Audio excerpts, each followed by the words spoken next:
যে এই সূরা দিয়ে, সূরার নাম হচ্ছে সূরাতুল মুজাদালা। জাদালা ইউজাদিলু মুজাদালাতান, বাবে মুফাআলা থেকে। এটার অর্থ হচ্ছে পরস্পর ঝগড়া করা। সূরার নাম হচ্ছে পরস্পর ঝগড়া করা, কথা কাটাকাটি করা, কথা বাড়াবাড়ি করা। সূরা মুজাদালার ফজিলত কি? আল্লাহ রাসূল বলেন, কোনো ব্যক্তি যদি নিয়মিত সূরা মুজাদালা তেলাওয়াত করে, কোন আল্লাহর বান্দা নিয়মিত যদি সূরা আল মুজাদালা তেলাওয়াত করে, রব্বুল আলামিন হাশরের ময়দানে হিজবুল্লাহিল মুফলিহুন, হাশরের ময়দানে একদল মানুষ হবে, এরা হবে আল্লাহর দল এবং এরা হবে সফল। যারা নিয়মিত সূরা মুজাদালা তেলাওয়াত করবে, আল্লাহ সেই আল্লাহর দলের সফল হওয়া ওই দলের অন্তর্ভুক্ত করে দিবেন। রব্বুল আলামিন আমাদেরকে নিয়মিত সূরা মুজাদালা, ছোট্ট সূরা, তেলাওয়াত করার, বুঝার, যে আহকাম এসেছে সেগুলোর উপর আমল করার আল্লাহ তৌফিক নসিব করুন। কোনো মানুষ যার ঘুম আসতেছে না, অনিদ্রা, অসুস্থ হয়ে গিয়েছে, মানসিক অশান্তির মধ্যে আছে, কোনোভাবে ঘুমের ওষুধ খেলেও ঘুম আসতেছে না, ওই আল্লাহর বান্দার পাশে বসে যদি সূরা মুজাদালা তেলাওয়াত করা হয়, ওই বান্দার গভীর ঘুম চলে আসবে। তাহলে আজকে আমরা কোরআনুল কারীমের এই দরসুল কোরআন থেকে একটা শিক্ষা পেলাম, একটা ওষুধ পেয়ে গেলাম। কোনোদিন যদি অনেক পেরেশানির মধ্যে থাকেন, পেয়ে যাচ্ছেন, তাহলে অনুরোধ করব ঘুমানোর আগে একবার সূরাতুল মুজাদালা তার তেলাওয়াত করবেন, আল্লাহ আপনাকে শান্তির একটা ঘুম দান করবেন। ঘুম মানুষের জন্য খুব জরুরি। ঘুমের কারণে অনেক রোগের সৃষ্টি হয়। নিয়মিত একজন মানুষ সুস্থ থাকতে হলে মিনিমাম 4 ঘন্টা ঘুমানো জরুরি, ধারাবাহিক। আসেন, বিসমিল্লাহির রহমানির রহিম। قد سمع الله قول التي تجادلك في زوجها وتشتكي إلى الله والله تحاوركما إن الله سميع بصير। নিশ্চয় আল্লাহ রাব্বুল আলামিন শুনেছেন সেই মহিলার কথা, যেই মহিলা আপনার সাথে বাদানুবাদ করছিল, কথা কাটাকাটি করছিল, বাড়াবাড়ি করছিল, একই কথা বারবার বলছিল। সেই মহিলার কথা আল্লাহ শুনেছেন এবং আপনিও সেই মহিলাকে কি জবাব দিচ্ছিলেন। আল্লাহ রাব্বুল আলামিন আরশে আজিম থেকে ওই মহিলা এবং আপনার দুইজনের কথা শুনেছেন, কারণ ইন্নাল্লাহা সামিউন বাসীর, আল্লাহ সব কিছু শুনতে পান, আল্লাহ সব কিছু দেখতে পান। বড় করে বলেন সুবহানাল্লাহ। দেখেন, কোরআনুল কারীম শুধু আয়াতের অনুবাদ দিয়ে যে বোঝা যায় না, এটা এখানেই ক্লিয়ার হয়ে গেল। আল্লাহ একজন মহিলার কথা বলতেছেন, কোন মহিলা এটা তো এখানে বলা হয় নাই। বাড়াবাড়ি করছিলেন, কথা কাটাকাটি করছিলেন, বাদানুবাদ করছিলেন, একই কথা বারবার করছিলেন, ঝগড়ার মতো পরিবেশ তৈরি হলো। আপনি তাকে বোঝানোর পরেও সে তারপরেও একই কথা বলছিল। কে সেই মহিলা, কথাগুলা কি ছিল, সেগুলো তো এখানে নাই। আচ্ছা, মূলত এই সূরার 4টা আয়াত নাজিল হয়েছে একজন মহিলা এবং তার স্বামীর ঝগড়াকে কেন্দ্র করে। ঝগড়াকে আরবিতে বলা হয় মুজাদালা। এই সূরার মধ্যে প্রথম আয়াতের 6 নম্বর শব্দ হচ্ছে তুজাদিলুকা। এই তুজাদিলু, জাদালা ইউজাদিলু, মুজাদালা, এখান থেকেই, ঝগড়া থেকেই এই সূরার নাম রাখা হয়েছে ঝগড়ার সূরা।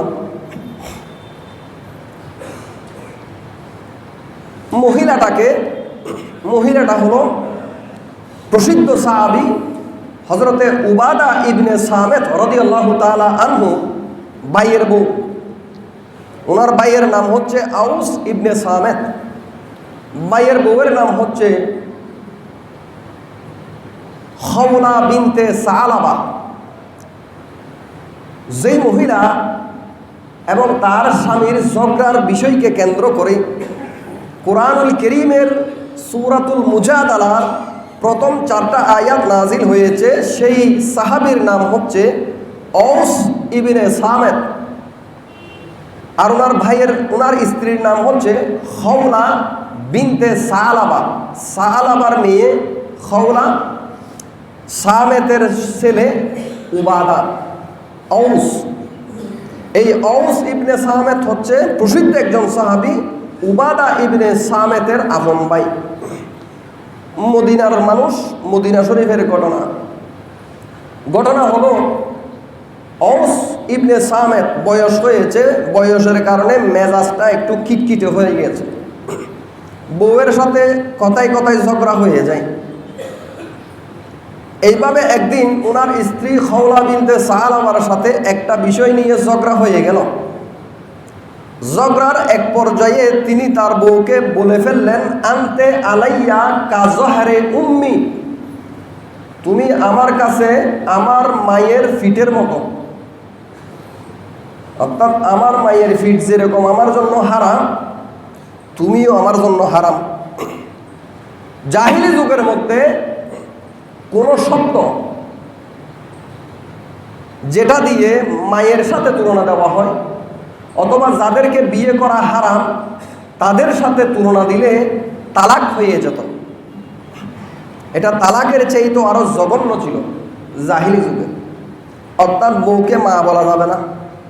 ঝগড়ার সময় স্বামী স্ত্রীর ঝগড়া হলে অনেক সময় স্বামী মেজাজ ঠিক রাখতে না পারলে, তোর মুখ কান বন্ধ করছো না, তুই আর মা লাগছে, তুই আর মা। বউকে কি বলছে? হয় নাই এরকম? মেজাজের কারণে মানুষ তালাক দেয়, মেজাজের কারণে বউকে মাও বলে ফেলে। তো এই সাহাবী হযরতে ঔস ইবনে সামেত তার স্ত্রীকে বলল, আনতে আলাইয়া কাজহারে উম্মি। জহরুম থেকে জিহার, তুমি আমার কাছে আমার মায়ের ফিটের মতো। অর্থাৎ আমার মা যেরকম আমার জন্য হারাম, তুমিও আমার জন্য হারাম। এই কথাটা বললে আমাদের নবীর উপর কুরআনুল কারীম নাজিলের আগে হুকুম ছিল, সামাজিক রসম ছিল, কথা ছিল যে তার স্ত্রী তার থেকে তালাক হয়ে গিয়েছে। রাগের মাথায় ঔস ইবনে সামেত এটা বলার পরে, হুঁশ আসার পরে তিনি তার মাথা ধরে বসে গেলেন, কারণ বয়স হয়ে গিয়েছে ঔস ইবনে সামেতের। মানুষ ঝগড়ার সময় তালাক বলে ফেলে, যখন হুঁশ ফিরে তখন বলে তো আর মেজাজ ঠিক নোয়া ছিলি আর লোকে এরকম আচরণ করছে, আয় আশ্চর্য করি ন ভারে দিস গুসার হারানো হয়ে ফেলাই। মনে রাখবেন, তালাক মানুষ গুসা করে দেয়।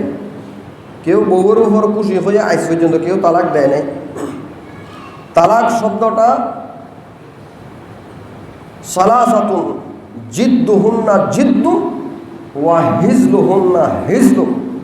তিনটা কাজ এমন আছে, আপনি মস্কারি করে বললেও হয়ে যাবে, হেসে হেসে বললেও হয়ে যাবে, রাগের মাথায় বললেও হবে, খুশি মনে বললেও হয়ে যাবে। এই তিনটা হচ্ছে, তিনটার মধ্যে একটা হচ্ছে তালাক। কেউ যদি তার স্ত্রীকে খুশি খুশি তালাক দেয়, আল ইতাকু ওয়ান নিকাহু ওয়াত তালাকু। এক নম্বর, গোলামেরও যদি খুশি খুশি নিজের বাঁধি দাসকে যদি খুশি মনে বেজার হয়ে যে কোনো ভাবে যদি বলে তুই আজাদ, তাহলে আজাদ হয়ে গেছে। মোহরানা নির্ধারণ করে দুইজন সাক্ষী রেখে কেউ যদি কোনো পুরুষ মহিলা মস্কারি করেও যদি একজনকে বিয়ের প্রস্তাব দেয় আর একজনে যদি কবুল করে নেয়, বিয়ে হয়ে গেছে। মস্কারি করছে, নাটক করছে, নাটকের মধ্যে বিয়ে হয় না, বিয়ে হয়ে গেছে। দুইটা জিনিস পাইতে হবে, একটা হচ্ছে দুইজন সাক্ষী আর একটা হচ্ছে মোহরানা। এই দুইটা জিনিস পাওয়া গেলে ছেলে মেয়ে, ক্লাসমেট, বন্ধু বান্ধবী মস্কারি করে যদি বলে যায় যে আমি তোমাকে বিয়ে করতে চাই, এখানে দুইজন আছে, তোমাকে আমি এত টাকা মোহরানা দিব, তুমি কি আমাকে বিয়ে করবা? সে যদি বলে যায় ঠিক আছে আমি তোমাকে বিয়ে করব, হয়ে গেছে। সালাসাতু, এই তিনটা কাজ, একটা হচ্ছে বিয়ে, দ্বিতীয়টা হচ্ছে তালাক, তৃতীয়টা হচ্ছে গোলাম আজাদ। মস্কারি করে যদি কেউ তার স্ত্রীকে তালাক দেয়, তালাক হয়ে যাবে। এই তিনটা জিনিসের মধ্যে কোনো মস্কারি নাই, ঠাট্টা নাই, হাসি নাই, খুশি নাই, রাগ নাই, যেভাবেই বলে হয়ে যাবে। হবে না যদি পাগল হয়ে যায় তখন। বেহুশের মধ্যে কেউ বলতেছে ঘুমের মধ্যে বেহুশ, বউয়ের সাথে ঝগড়া করে ঘুমাচ্ছে, ঘুমের ভিতরে বলতেছে আই তোর তালাক দিলাম, তোর তালাক দিলাম, এটা হবে না। কিন্তু চেতনের মধ্যে যদি কেউ বলে হয়ে যাবে। আসেন, ঔস ইবনে সামেত তার স্ত্রীকে রাগের মাথায় বলতেছে তুমি আমার মা। যাদেরকে বিয়ে করা হারাম এই সমস্ত মহিলাদের কোনো শরীরের অংশ যে অংশটা দেখা হারাম সেই রকম অংশের সাথে নিজের স্ত্রীকে তুলনা দিলে, যেমন বলতেছে স্ত্রীকে তোমার সামনের অংশটা সিনা থেকে হাঁটুর নিচ উপর পর্যন্ত এই অংশটা পুরোটা আমার মায়ের মতো, এটা জিহার হয়ে যাবে। কারণ মায়ের এই অংশটা দেখার ছেলের জন্য তো জায়েজ নাই। বোনের আমরা সূরা নূরের শুরুর দিকে আলোচনা করেছিলাম কাদেরকে বিয়ে করা যায়, কাদেরকে বিয়ে করা যায় না। তো যাদেরকে বিয়ে করা যায় না এরা হচ্ছে মাহরাম। এই মাহরাম মহিলা যারা রয়েছে এই মহিলাদের কোনো অঙ্গের সাথে নিজের স্ত্রীকে তুলনা দেওয়াকে আরবিতে বলা হয় জিহার। জিহার ইসলামের ইতিহাসে আল্লাহ নবীর উপর কোরআনুল কারীম নাজিল হওয়ার পরে নবী মানুষকে ইসলামের দাওয়াত দেওয়ার পরে সর্বপ্রথম মুসলমানদের মধ্যে যেই ব্যক্তি জিহার নামক এই অপরাধটা করেছিল তিনি হচ্ছেন ঔস ইবনে সামেত। কার সাথে করেছেন? তার স্ত্রীর সাথে। স্ত্রীর নাম হচ্ছে খাওলা বিনতে সালাবা। মাথায় হাত দিয়ে দিয়েছে, কি বললাম পরের থেকে বাইরে চলে গেল। বাইরে গিয়ে বন্ধুদের সাথে গল্পগুজব করে কতক্ষণ পরে যখন আসলো স্ত্রীকে বিছানার মধ্যে ডাকলো। খাওলা বিনতে সালাবা বলছে খবরদার আমাকে স্পর্শ করবো না, কারণ তুমি আমার শরীরকে তোমার মায়ের শরীরের সাথে তুলনা দিয়েছ। এটার ফয়সালা যতক্ষণ পর্যন্ত আমি আল্লাহর রসুল থেকে না জানবো ততক্ষণ পর্যন্ত তুমি আমাকে টাচ করতে পারবে না। সুবহানাল্লাহ। লা ইউমিনু হাত্তা ইউহাক্কিমুকা ফীমা শাজারা বাইনাহুম।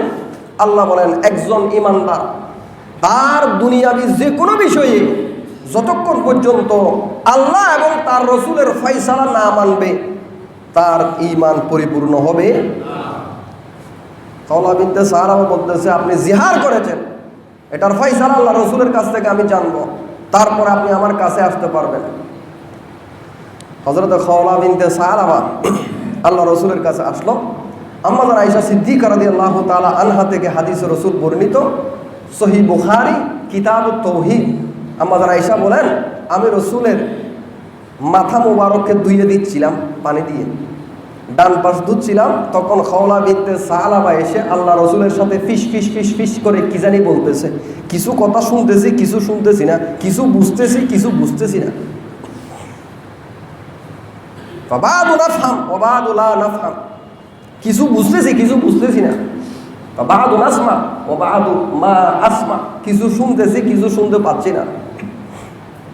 দেখলাম আল্লাহ রসুল তাকে জবাব দিতেছে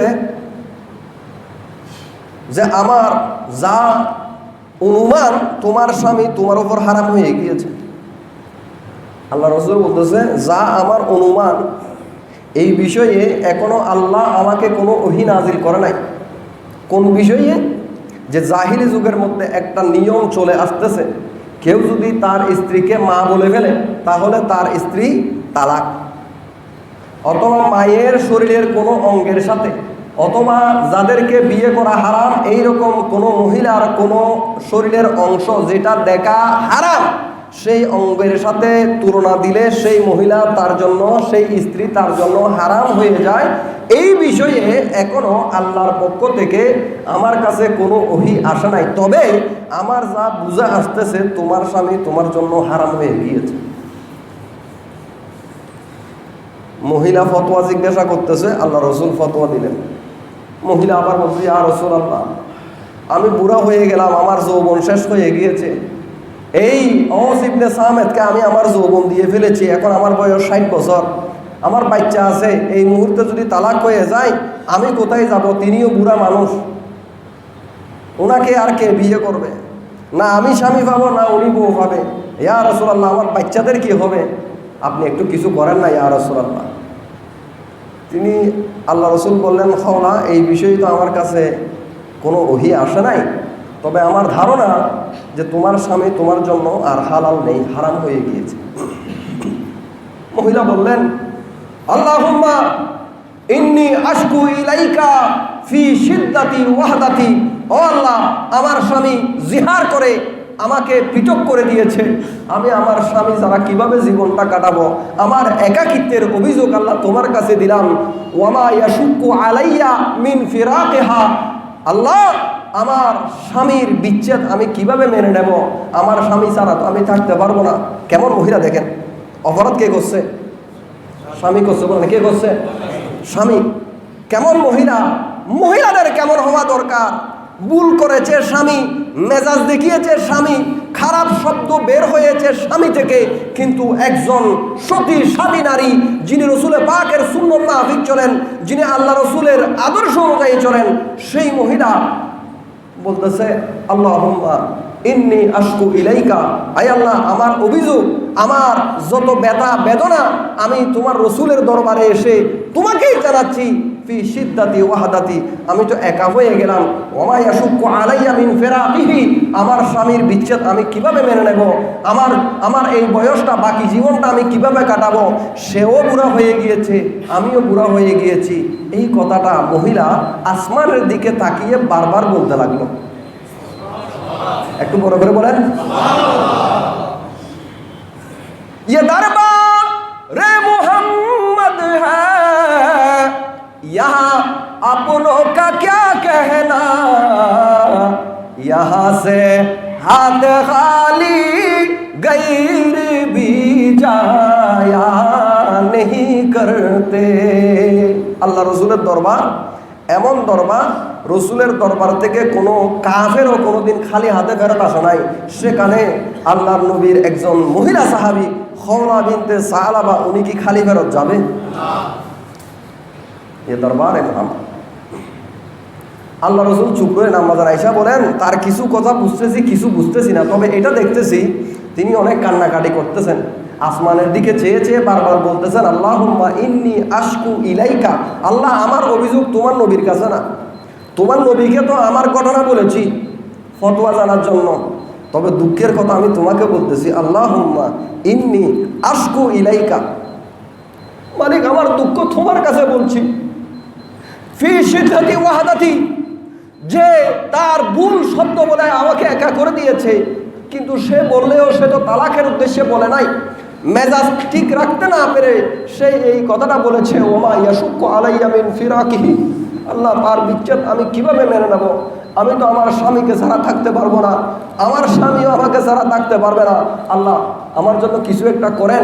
আল্লাহ, তুমি তোমার নবীর উপর ওহী নাজিল করো। মহিলা আসমানের দিকে তাকিয়ে বারবার এই কথা বলছে। আল্লাহ রসুল চুপ রইলেন। আম্মা জান আয়েশা বলেন, ডান পাশ দ্রুত করে বাম পাশ যখন দুধছিলাম, দেখলাম আল্লাহ রসুল আমাকে থামিয়ে দিলেন, এবং খেয়াল করলাম রসুল পাক সাল্লাল্লাহু আলাইহি ওয়াসাল্লামের উপর একটা অবস্থা তারি হয়ে গেল, জারি হয়ে গেল। আমি বুঝলাম নবীজির উপর ওহী নাজিল হচ্ছে। কিন্তু ওই মহিলা আবার নবীকে বলছে, ইয়া রাসূলুল্লাহ, এখন আমার কি হবে? আমি আমার স্বামীকে ছাড়া কিভাবে থাকবো? আমি তাকে ধমক দিয়ে বললাম, তুমি চুপ করো। আল্লাহর নবীর উপর কোরআনুল কারীম নাজিল হচ্ছে।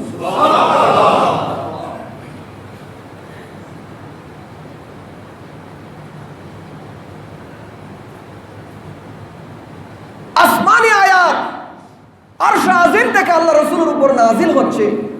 কোরআনুল কারীম সূরা আল মুজাদালা প্রথম 4টা আয়াত আল্লাহ নাজিল করলেন।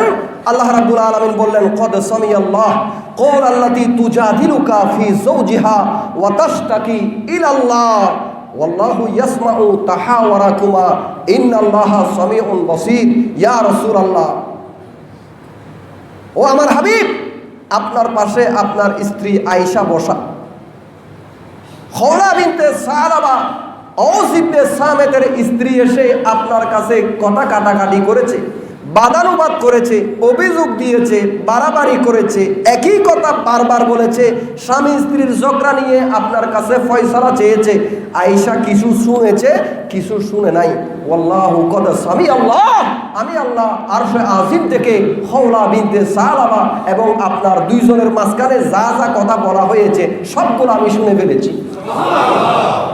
দেখছেন আয়াত কিরকম? কদ সামি আল্লাহ, নিশ্চয় আল্লাহ শুনেছেন। কওল আল্লাতি, ওই মহিলার কথা, তুজাদিলুকা, যিনি বারবার একই কথা আপনাকে বলছেন, ফি জাওজিহা, তার স্বামীর ব্যাপারে, তাশতাকি ইলাল্লাহ, এবং অভিযোগ দিচ্ছে আল্লাহর কাছে, আল্লাহ বাকি জীবন কিভাবে কাটাবো, আমার স্বামী আমাকে ছাড়া চলতে পারবে না, আমিও আমার স্বামীকে ছাড়া থাকতে পারবো না। আল্লাহু ইয়াসমাউ তাহাওয়ারাকুমা, ইয়া রাসূলুল্লাহ, আয়েশা আপনার পাশেই আছে, কিছু শুনেছে কিছু শুনে নাই, কিন্তু আমি আল্লাহ আরশ আজিম থেকে সব শুনেছি। ইন্নাল্লাহা সামিউন বাসীর, কারণ আমার নাম হচ্ছে সামি, আমার নাম হচ্ছে বাসীর, আমি সব শুনি, আমি সব দেখি। বড় করে নবীজি আয়াত নাযিল হওয়ার পরে আয়েশাকে বললেন, আয়েশা খওলা কোথায়? হযরত আয়েশা সিদ্দিকা রাদিয়াল্লাহু তাআলা হুজুর দিলেন, দেখেছে দরজার মুখে এখনো দাঁড়ানো, দোয়া করতেছে, আল্লাহুম্মা ইন্নী আশকু ইলাইকা ফি শিদ্দাতি ওয়াহদাতি ওমা ইয়াশুক্কু আলাইয়া মিন ফিরাকিহি, আয় আল্লাহ, আমি এই একলা জীবন কিভাবে কাটাবো, বয়স হয়ে গিয়েছে, কে আমাকে বিয়ে করবে, আমার বাচ্চাগুলোর কি হবে? একজন সতীসাধী মহিলার আত্মসম্ভ্রম বোধ অনেক বেশি হয়। বাজে মহিলা যারা, যাদের খানদানি কোনো ইজ্জত নাই, এদের কাছে বিয়ে ভেঙে যাওয়া এটা কিছুই আসে যায় না। সন্তান থাকুক না থাকুক, মনে চাইছে বিয়ে করছে, মনে চাইছে বিয়ে ভেঙে দিয়েছে, এগুলো হচ্ছে অভদ্র, মানে খারাপ বংশের মহিলাদের আচরণ। ভদ্র বংশের মহিলারা কোনোদিন সংসার ভাঙে, তারা সবর করে, তারা দেখে। অপরাধ করেছে ওনার স্বামী, উনি রসুলকে এসে বলছে, ইয়া রাসূলুল্লাহ ফয়সালা কি হবে? আসমানের দিকে তাকিয়ে তাকিয়ে বারবার বলতেছে, আল্লাহ আমার কি হবে, আমি তো একা হয়ে গেলাম, আমি তো আমার স্বামীকে ছাড়া থাকতে পারবো না, আমার স্বামীও আমাকে ছাড়া চলতে পারবো না, আমার সব অভিযোগ তোমার কাছে। আল্লাহ বললে, তোমার কাছে তোমার স্বামীর প্রতি এই ভালোবাসা, যাও আমি তোমাকে কেন্দ্র করে কোরআনুল কারীম সূরা মুজাদালা শুরুর 4টা আয়াত আমি নাযিল করে দিলাম।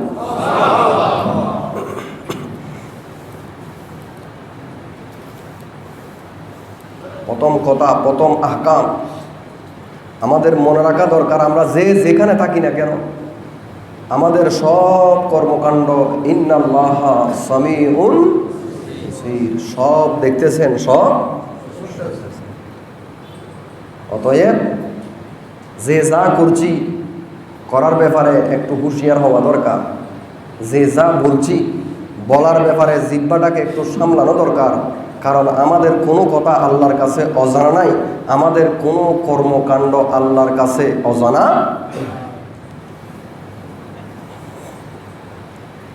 ইয়া রাসূলুল্লাহ, আহকাম শুনিয়ে দেন। নবীজি বললেন, তোমার স্বামীকে নিয়ে আসো, আল্লাহর ফয়সালা চলে এসেছে, ফয়সালা দুইজনের সামনে বলতে হবে। স্বামী স্ত্রীর মধ্যে ঝগড়া হলে, সমস্যা হলে ফয়সালা দেওয়া হবে দুইজনকে সামনে নিয়ে, নাকি একজনকে? হ্যাঁ, এখন কিছু মানুষ আছে টাকার জন্য, মোহরানার টাকার জন্য, এই বাবারা বাবা, এমন পাগল হয়ে যায় যে অর্থাৎ কন্যা মেয়ের কি কাজ, মেয়ের পক্ষ থেকে আমরা বলে দিয়েছি, তো আমরা বাদশা চলে আসছি না, মেয়ে সংসার করবে না, মেয়ের টাকাগুলো দিয়ে দেন। শুনেন কোরআনুল কারীম সূরা মুজাদালা কি বলে, আল্লাহ রাসূল বললেন, আওস ইবনে সামেতকে নিয়ে আসো, শোনো তোমাদের ফয়সালা কি।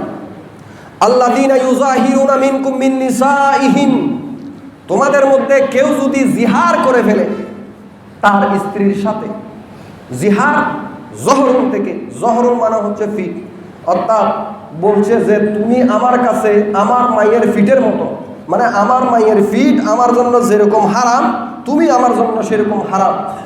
মায়ের এমন অঙ্গের সাথে অথবা যাদেরকে বিয়ে করা হারাম সেই রকম মহিলার শরীরের কোনো অঙ্গের সাথে যদি নিজের স্ত্রীর সাথে তুলনা করে তাকে আরবিতে বলা হয় জিহার। এটা কোরআনুল কারীম নাজিলের আগে এটা প্রচলন ছিল তালাক। খওলা বিনতে সালাবা এসেছে, ইয়া রাসূলুল্লাহ, আল্লাহ তো জাহিলি যুগের অনেক কাজ কারবারকে হারাম করে দিয়েছে। আল্লাহ, ইয়া রাসূলুল্লাহ, আমি এসেছি আপনার কাছে, আমার স্বামী জিহার করেছে, এখন জিহারের ব্যাপারে তো এটা তো জাহিলি যুগের লোকেরা জিহার দিয়ে তালাক করে ফেলে। ইয়া রাসূলুল্লাহ, আমার কি তালাক হয়ে যাবে? আমি তালাক চাই না, আমি একাকী জীবন চাই না, ইয়া রাসূলুল্লাহ, আপনি একটু ফয়সালা করেন।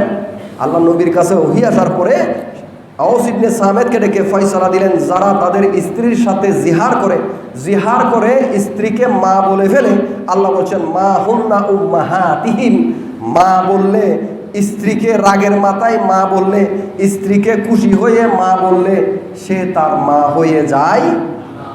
হ্যাঁ, তাহলে ও বউরে মা ডাকিলে বউ কি মা হইল না? মা হইছে। বই ধরে বউরে বই ডাকিলে তুই আর বই। খালাকে বিয়ে করা হারাম, তুই আর খালা। বউকে খালা ডাকেন, বউকে মা ডাকেন, বউকে বোন ডাকেন, যা ডাকেন না কেন বউ বউ থাকবে, বউ মা হবে না, খালা বই। আল্লাহ বলছেন মা হুন্না উম্মাহাতিহিম। ইয়া রাসূলুল্লাহ, ফয়সালা শুনিয়ে দেন আওস ইবনে সামেদকে, রাগের মাথায় তার স্ত্রী খওলা বিনতে সালাবাকে মা বলে ফেলেছে। বউকে মা বলে ফেললে বউ মা হয়ে যায় না। ইন উম্মাহাতুহুম ইল্লাল্লাহি ওয়ালাদানাহুম, বরঞ্চ মা তো তিনি যিনি তাকে জন্ম দিয়েছে। মা হওয়া কিসের সাথে সম্পৃক্ত? জন্মের সাথে। বাবা হওয়া জন্মের সাথে। যাকে তাকে বাবা বলবেন না, যাকে তাকে মা ডাকবেন না। মা বাবা হতে হলে জন্মের একটা সম্পর্ক আছে। ওয়াইন্নাহুম লা ইয়াকুলুনা মুনকারান মিনাল কওলি ওয়া যুরা। ইয়া রাসূলুল্লাহ, যারা এরকম কাজ করে শুধু আওস ইবনে সামেদ না, আল্লাহর কোরআন দেখেন কিভাবে বলে, ওয়াইন্নাহুম, নিশ্চয় তারা, লা ইয়াকুলুনা, যারা বলেছে, মুজারে সিগানছে, বলবে কিয়ামত পর্যন্ত। লা ইয়াকুলুনা, যারা ইতিপূর্বে বলছে এবং কিয়ামত পর্যন্ত যারা বউকে মা বলে ফেলবে, তাদের জন্য জানার বিষয় হচ্ছে যে সে খুবই মিথ্যা এবং জঘন্য একটা কথা বলেছে।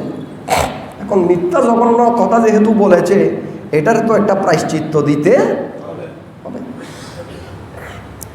ইন্নাল্লাহা লাআফুউন গফুর। তবে কোনো মানুষ অন্যায় করার পরে যদি তার কাছে অন্যায়টা বুঝে আসে এবং সে অন্যায় থেকে যদি নিজেকে সরিয়ে আনে, আল্লাহ বলছেন লাআফুউন গফুর, আল্লাহ তার গুনাহ মাফ করে দেয়।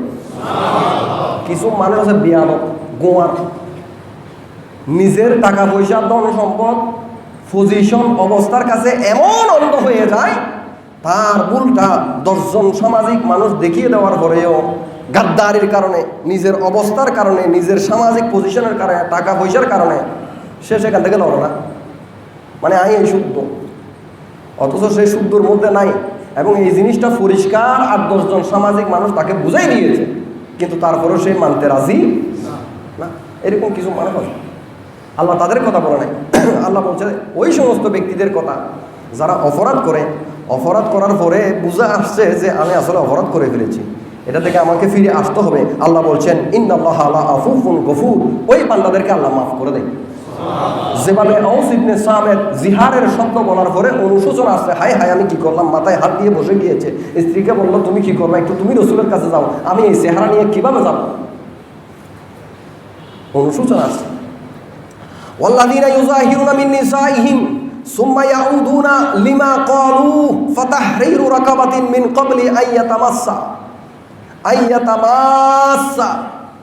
আল্লাহ রাব্বুল আলামিন সর্বপ্রথম অপশন দিলেন, সুযোগ দিলেন, এই আওস ইবনে সামেদ আমার রসুলের সাহাবী, এবং কিয়ামত পর্যন্ত যারা নিজের স্ত্রীকে সাথে জিহার করবে অর্থাৎ স্ত্রীকে মা বোনের সাথে তুলনা করে ফেলবে, এই রকম শব্দ যদি কেউ বলে ফেলো, নিজের স্ত্রীকে বোন ডেকে ফেলো, নিজের স্ত্রীকে মা ডেকে ফেলো, নিজের স্ত্রীকে খালা ডেকে ফেলো, নিজের স্ত্রীকে ভাইজি ডেকে ফেলো, বোনজি ডেকে ফেলো, ভাইকনা অথবা ভাগ্নি ডেকে ফেলো, তাহলে তোমার প্রথম নম্বর এই অপরাধ হচ্ছে, এটা হচ্ছে মারাত্মক কথা বলেছো, মুনকারান ওয়া জুরা, মিথ্যা এবং জঘন্য একটা অপরাধের কথা বলেছো। তবে এটা বলার কারণে তোমার স্ত্রী তোমার মা হয়ে যাবে না, তোমার স্ত্রী তোমার বোন হয়ে যাবে না, বরঞ্চ মা তিনি যিনি জন্ম দিয়েছেন। তোমার এই অপরাধের প্রথম শাস্তি হলো যে তুমি একজন গোলামকে আজাদ করে দিবা তোমার স্ত্রীকে স্পর্শ করার আগে। অর্থাৎ যখন এই কথা বলেছ তখনের পর থেকে তুমি তোমার স্ত্রীর কাছে যেতে পারবে না। এখানে কাছে যাওয়া মানে স্ত্রীর সাথে একত্রিত হওয়া, সহবাস বোঝানো হয়েছে, যতক্ষণ না তুমি একজন গোলামকে আজাদ করবা। এখন আল্লাহ রাব্বুল আলামিন তো আলিমুন বিযাতিস সুদূর, ইন্নাল্লাহা আলিম, আল্লাহ তো সব কিছু জানেন। আল্লাহও জানেন 2026 সালে এসে গোলামের ফটো থাকবে না পৃথিবীর মধ্যে। বাংলাদেশের মধ্যে কি গোলাম আছে এখন? তো গোলাম কিভাবে আজাদ করবে? এক সময় গোলামের প্রথা ছিল, আমার রসুলের জমানায়ও গোলামের প্রথা ছিল। মানুষ গরু, যেরকম গরু ছাগল সামনে গরুর কোরবানি আসতেছে, গরু ছাগল যেভাবে বিক্রি করে বাজারের মধ্যে মানুষকে বিক্রি করা হতো, তো সেটাকে কিনে এনে তাকে যা ইচ্ছা তা ব্যবহার করা যাইতো। এটাকে আরবিতে বলা হয় গোলাম। ফাতাহরিরু রাকাবা, আল্লাহ প্রথম নম্বর অপশন দিলেন ইয়া রাসূলুল্লাহ আওস ইবনে সামাদকে বলেন একটা গোলাম আজাদ করে দেওয়ার জন্য। এবং কিয়ামত পর্যন্ত আপনার উম্মতের মধ্যে কেউ যদি জিহারের অপরাধ করে, নিজের স্ত্রীকে মায়ের সাথে তুলনা দেয়, সে যেন একটা গোলাম আজাদ করে। এখন গোলাম তো নাই, স্পর্শ করার আগে গোলাম আজাদ করে, গোলাম নাই। আওস ইবনে সামাদ বললেন ইয়া রাসূলুল্লাহ আমি গরীব সাহাবী, নিজের গেড়িটা ধরলেন এবং গেড়িটা ধরে বলছেন ইয়া রাসূলুল্লাহ আমি আমার গেড়ির মালিক, আমার কাছে আর কোনো গোলাম, আমি আমার মালিক, আমি গরিব মানুষ, আমি গোলাম কই পাবো? আল্লাহ রাব্বুল আলামিন দ্বিতীয় হুকুম দিলেন ফামান লাম ইয়াস্তাতি